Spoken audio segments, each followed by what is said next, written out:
വെളിപ്പാട് പുസ്തക പഠനം പാർട്ട് നമ്പർ 31. ദൈവനാമം മഹത്വപ്പെടുമാറാകട്ടെ.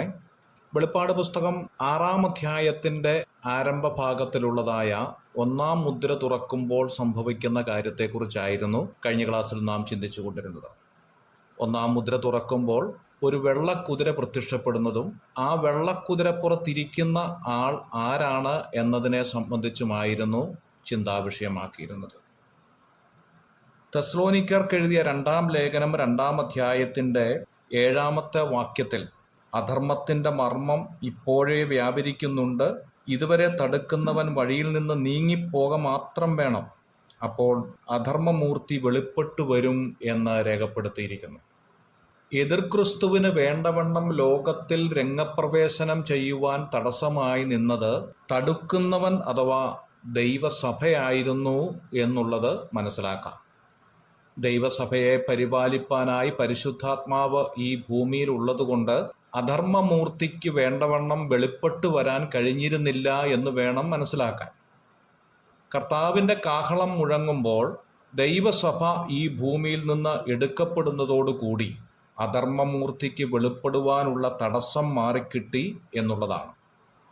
ദൈവസഭ ഭൂമിയിൽ നിന്ന് എടുക്കപ്പെടുന്നതോടുകൂടി ലോകത്തിന് കാര്യമായ കേടുപാടുകൾ പറ്റുകയും ലോക നേതാക്കൾക്ക് പഴയതുപോലെ കാര്യങ്ങൾ മുമ്പോട്ട് കൊണ്ടുപോകുവാൻ ഏറെ പ്രയാസകരമായി തീരുകയും ചെയ്യുമ്പോൾ ലോകത്തിൽ നേതൃത്വം ഏറ്റെടുക്കുവാൻ പിശാചിൻ്റെ സഹായത്തോടുകൂടി രംഗപ്രവേശനം ചെയ്യുന്ന ഒരു രാഷ്ട്രീയ നേതാവാണ് ഈ എതിർക്രിസ്തു.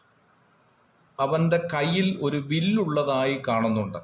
വില്ല് ഉണ്ട്, എന്നാൽ അമ്പ് ഉള്ളതായി കാണുന്നില്ല.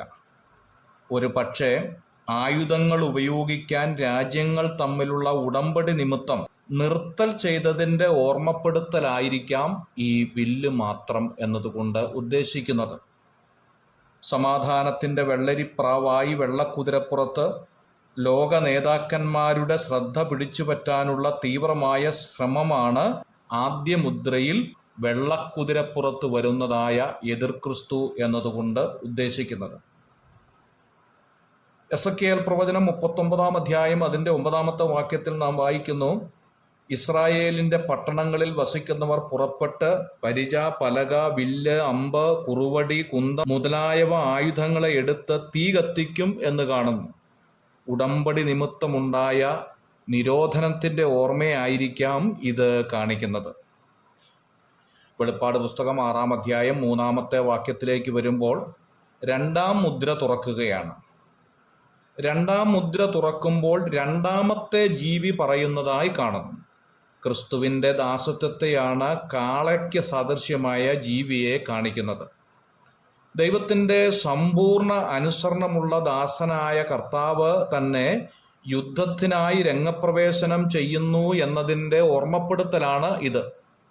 നമ്മുടെ കർത്താവ് അനുസരണം പഠിച്ച് തികഞ്ഞവനായതിനാൽ യുദ്ധത്തിനായി രംഗപ്രവേശനം ചെയ്യുന്നതിൽ മടിയില്ലാത്തവനാണ്. ഭൂമിയെയും ഭൂമണ്ഡലങ്ങളെയും വീണ്ടെടുക്കുക എന്ന ഉദ്ദേശത്തോടുകൂടി എതിർക്രിസ്തുവിനെതിരെ യുദ്ധത്തിനായി കർത്താവ് അണിനിരക്കുന്ന ചിത്രമാണ് 2-ാം മുദ്ര തുറക്കുമ്പോൾ കാണാൻ സാധിക്കുന്നത്. 2-ാം മുദ്രയിൽ ഒരു ചുവന്ന കുതിരയെയാണ് കാണുന്നത്. ചുവപ്പ് യുദ്ധത്തെയും മാത്രമല്ല രാഷ്ട്രീയ സ്വഭാവം മാറുന്നു എന്നതിനെയും കാണിക്കുന്നതാണ്.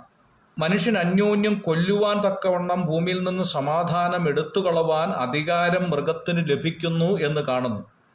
1 തെസ്സലോനിക്കർ 5-ാം അധ്യായം 13-ാമത്തെ വാക്യത്തിൽ അവൻ സമാധാനമെന്നും നിർഭയമെന്നും പറയുമ്പോൾ ഗർഭിണിക്കും പ്രസവവേദന വരും പോലെ അവർക്ക് പെട്ടെന്ന് നാശം വന്നു ഭവിക്കും. വളരെ ശക്തമായ ഒരു യുദ്ധത്തിൻ്റെ ഓർമ്മപ്പെടുത്തൽ ആണ് ചുവന്ന കുതിര കാണിക്കുന്നത്. സമാധാനത്തിൻ്റെ വെള്ളരിപ്രാവ് എന്ന നിലയിൽ ലോകരാജ്യങ്ങളെയും രാഷ്ട്രത്തലവന്മാരുടെയും ശ്രദ്ധ പിടിച്ചു പറ്റിയതിനു ശേഷം അധികാരം മുഴുവനും അവൻ്റെ കൈപ്പിടിയിലാക്കിയപ്പോൾ യഥാർത്ഥ സ്വഭാവം വെളിപ്പെടുത്തുന്നു എന്നുള്ളതാണ് ഈ ചുവന്ന കുതിര കാണിക്കുന്നത്. വെള്ളക്കുതിര സമാധാനത്തിൻ്റെ ചിത്രമായിരുന്നുവെങ്കിൽ ചുവപ്പ് കുതിര യുദ്ധഭ്രാന്തിനെയും രക്തക്കൊതിയെയുമാണ് വെളിപ്പെടുത്തുന്നത്. God bless you.